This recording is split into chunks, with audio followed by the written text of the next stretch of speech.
गायत्री माता यानी गायत्री मंत्र से बढ़कर इस लोक तथा परलोक में दूसरा कुछ भी नहीं है, क्योंकि यह उच्चारण करने वाले की रक्षा करती है।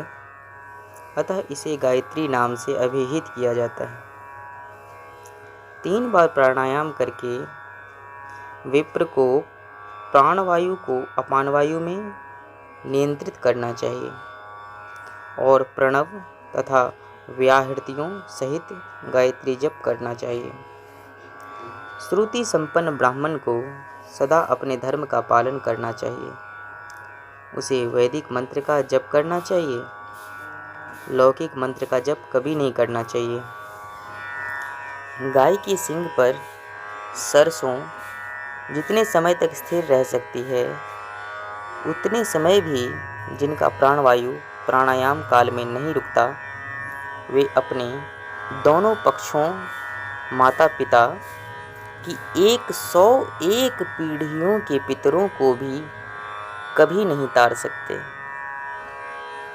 जब सहित किया गया प्राणायाम सगर्भ और केवल ध्यान युक्त प्राणायाम अगर्भ नाम वाला है।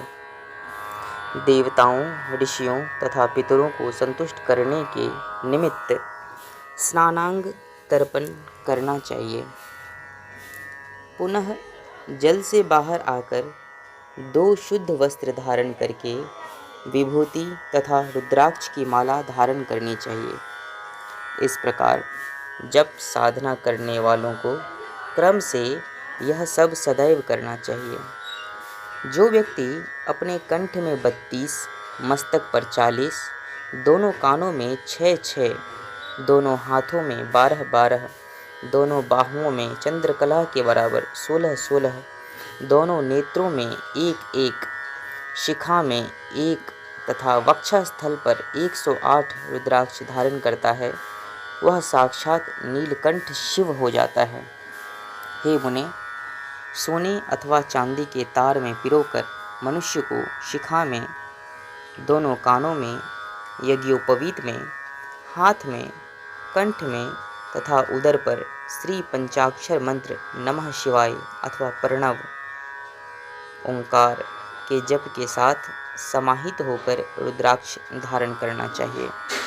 मेधावी पुरुष को निष्कपट भक्ति के साथ प्रसन्नतापूर्वक रुद्राक्ष धारण करना चाहिए, क्योंकि रुद्राक्ष धारण करना साक्षात शिव ज्ञान की प्राप्ति का साधन है। जो रुद्राक्ष शिखा में धारण किया जाता है, उसे तारक तत्व की भांति समझना चाहिए। हे ब्राह्मण, दोनों कानों में धारण किए गए रुद्राक्ष में शिव तथा शिवा की भावना करनी चाहिए।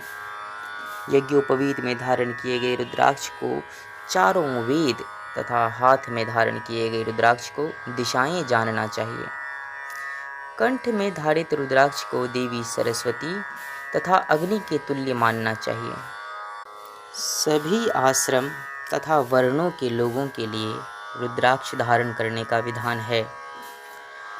द्विजों को मंत्रोच्चारण के साथ रुद्राक्ष धारण करना चाहिए, किंतु अन्य वर्ण के लोगों को नहीं। रुद्राक्ष धारण कर लेने से व्यक्ति साक्षात रुद्र रूप हो जाता है, इसमें संदेह नहीं है। निषिद्ध चीज़ों को देखने, उनके विषय में सुनने, उनका स्मरण करने, उन्हें सूंघने, खाने, निरंतर उनके विषय में बातचीत करने, सदा ऐसे कर्म करने, अपरित्याज्य अर्थात विहित का परित्याग करने पर रुद्राक्ष धारण कर लेने से मनुष्य सभी प्रकार के पापों से प्रभावित नहीं होता। ऐसे व्यक्ति ने जो कुछ ग्रहण कर लिया, उसे मानो शिव जी ने स्वीकार कर लिया। उसने जो भी पी लिया, उसे शिव जी ने भी पी लिया, तथा जो कुछ सूंघ लिया, उसे मानो शिव जी ने ही सूंघ लिया। हे मुने, जो लोग रुद्राक्ष धारण करने में लज्जा का अनुभव करते हैं, करोड़ों जन्मों में भी इस संसार से उनका मोक्ष नहीं हो सकता। किसी रुद्राक्ष धारण करने वाले को देखकर जो मनुष्य उसकी निंदा करता है, उसके उत्पन्न होने से वर्ण संकरता का दोष निश्चित रूप से विद्यमान होता है। रुद्राक्ष धारण करने से ही रुद्र तत्व की प्राप्ति हो जाती है। मुनिगण, सत्य संकल्प वाले हुए तथा ब्रह्मा जी ब्रह्म तत्व को प्राप्त हुए। अतएव रुद्राक्ष धारण करने से अतिरिक्त कुछ भी श्रेष्ठ नहीं है। जो मनुष्य रुद्राक्ष धारण करने वाले को भक्तिपूर्वक वस्त्र तथा अन्न प्रदान करता है, वह सभी पापों से मुक्त होकर शिवलोक को जाता है। जो व्यक्ति प्रसन्न होकर रुद्राक्ष धारण करने वाले को श्राद्ध कर्म में भोजन कराता है, वह पितृलोक को प्राप्त होता है, इसमें कोई संदेह नहीं है। रुद्राक्ष धारण करने वाले के दोनों चरणों को जल से प्रक्षालित करके उस जल को पीने वाला मनुष्य सभी पापों से मुक्त होकर शिवलोक में प्रतिष्ठित होता है। भक्ति पूर्वक रुद्राक्ष सहित हार, कड़ा या स्वर्णाभूषण धारण करने वाला द्विज श्रेष्ठ रुद्रत्व को प्राप्त होता है। हे महामते, जो कोई भी मनुष्य जहाँ कहीं भी समंत्रक या अमंत्रक अथवा भाव रहित होकर अथवा लज्जा से भी भक्ति पूर्वक केवल रुद्राक्ष धारण करता है, वह समस्त पापों से मुक्त होकर संपूर्ण ज्ञान की प्राप्ति कर लेता है। अहो, मैं रुद्राक्ष महात्म्य का वर्णन करने में समर्थ नहीं हूँ, अतएव पूर्ण प्रयत्न के साथ रुद्राक्ष धारण करनी चाहिए।